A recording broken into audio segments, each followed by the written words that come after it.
Ever felt like you had to choose between making money and making a positive impact on the world? What if I told you that you don't have to? You can do both, and thanks to modern technology, it can be easier than ever. For years, investing felt like a zero-sum game. You could chase returns or you could support companies that align with your values, but rarely both. The process was often complex and required a lot of research, time, and money.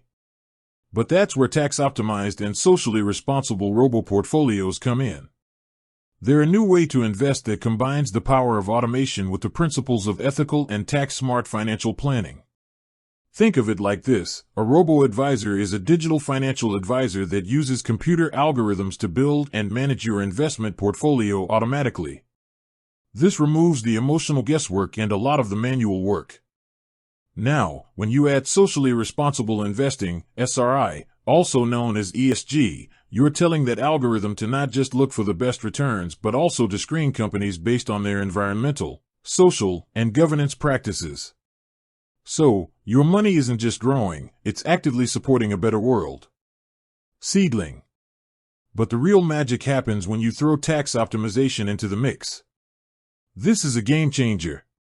Tax optimization strategies like tax loss harvesting work behind the scenes to reduce the taxes you owe on your investment gains. The robo-advisor does this by selling off investments that have lost value to offset the taxes on your gains from other investments. This happens automatically and often, which is something a human advisor might not have the time or resources to do with the same frequency. So, in essence, you get a powerful 3-for-1 deal. Automation for simplicity and low costs. Social responsibility to align your money with your values. Tax efficiency to keep more of your hard-earned money. This approach isn't just for seasoned investors, it's perfect for anyone who wants their portfolio to be both financially strong and a force for good. You're building wealth while making a statement about the kind of world you want to live in. It's investing with purpose, and it's all powered by technology. With that said, thanks for watching, and until next time.